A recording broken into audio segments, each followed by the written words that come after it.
Hi friends, welcome back to my channel valereaads. So today I got a bit dressed up and I thought why not record a video for my YouTube channel while I'm at it. So here I am. Today I want to talk about some of the books that are collecting dust on my bookshelf.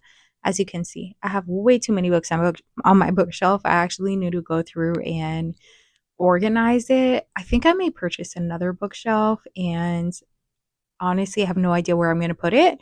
But you know what? We'll get to that when I buy that bookshelf because this is getting a little crowded here. But anyway, all of the books that are collecting dust on my bookshelf that I need to read in 2025. Some of them are series. I think most of them are series, to be honest. But let's get right into it. This is going to be a shorter video just because I'm going to say the book title and I'm not going to really describe a lot about the book. But I would recommend giving it a Goog if you are interested in the novel. This is also going in no order at all. I'm just randomly pulling them off of the pile that I have here right next to me on my coffee table. The Book of Tea by Judy Lynn. I have both of the books here. I have the box set that I got from Barnes & Noble. I think these books are absolutely beautiful. I've had them for what seems like 2 years at this point, so I definitely need to get into these two. Ninth House by Leigh Bardugo. I have Ninth House and I also have Hellbent. I've not read anything by Leigh Bardugo before. I know people absolutely love her. I also have The Familiar as well. I've not read a single one of her books yet, but I'm very excited to dig into them. Gideon the Ninth by Tam Zamir. Now, I have Gideon the Ninth, I have Harold the Ninth, and I also have Nona the Ninth. I picked up Nona the Ninth at Ollie's for $4. So if you haven't checked out your local Ollie's, I would highly recommend it. That's actually how I got most of my books by Cassandra Clare. The Shadowhunter series, like the first, like City of Glass, that series, City of Bones. I got those at Ollie's. The thing is that sometimes you'll find like book 1, 2, 5, and 8, and you'll be missing some of the other books. But the nice thing is that at least you'll get some of them at a discount, and then you can just go ahead and purchase the other books elsewhere. But love Ollie's. Caraval by Stephanie Garber. I picked this up a few months ago. I know it was quite popular in the past. I am very excited to read this one as well. It says, a magnificent debut, a spellbinding tale of love, sacrifice, and hope. Publishers Weekly. Admit 1 to be used once to gain entrance into Caraval. Main gates close at midnight. Anyone who arrives later than this will not be able to participate or win this year's prize of one wish. Ooh. Okay. Winning one wish reminds me of that.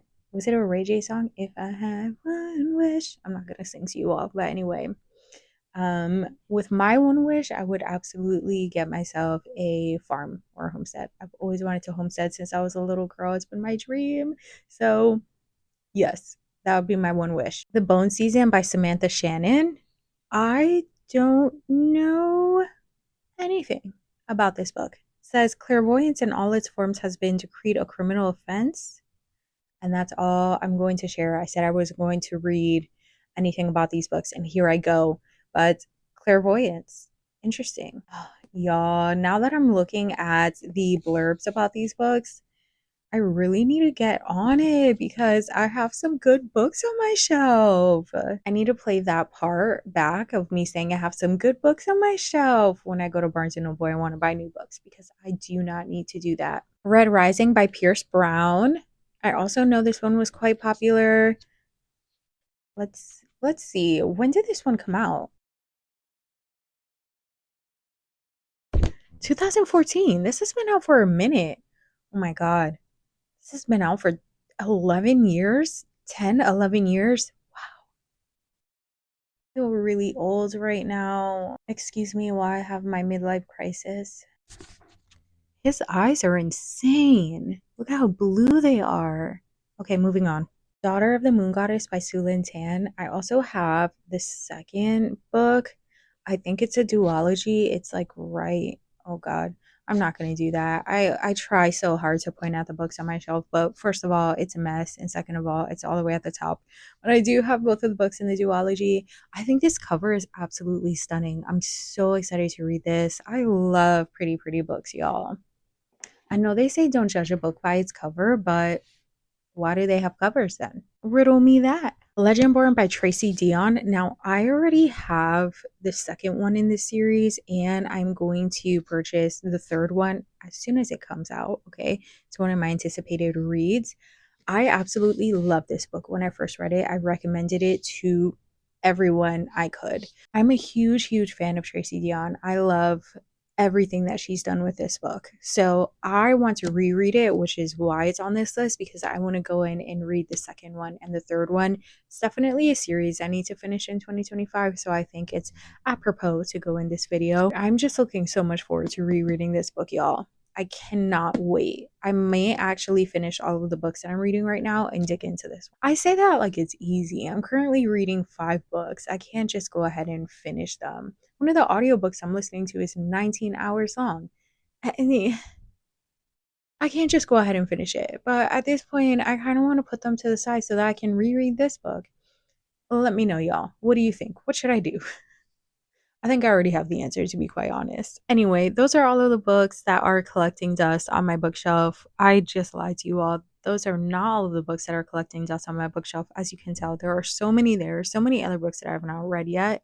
But those are some of the series that I'm really looking forward to beginning and maybe not finishing, because I know Gideon the Ninth, all of those books haven't been released, but all of the series, all of the books that have been collecting dust that I just have been procrastinating on finishing, that I am looking forward to reading, but for some reason have just not gotten around to it. And I think one of the reasons, honestly, is that fantasy books can be so heavy just because there's a lot of world building, and that can take up a lot of your mental energy, especially for me. I'll speak for myself that digging into fantasy novels with all of the world building definitely takes a lot of my mental energy. It's the same reason why I really don't watch a lot of new shows. Like, I'm trying to watch Squid Games 2 right now, but I'm in that phase where I can't really start anything new. I'm watching my comfort shows. One of my comfort shows is Charmed. I absolutely love that show, and that I'm rewatching it for like the 80th time. So I want to get into these books. I think I just need to be in the right headspace to do so. And I feel like that's coming around the corner. So I'm going to go ahead and continue reading one of the books that I'm working on right now. I'll be making a video about that soon. But anyway, thank you all for hanging out with me today. I hope you all have a fantastic day or evening wherever you are.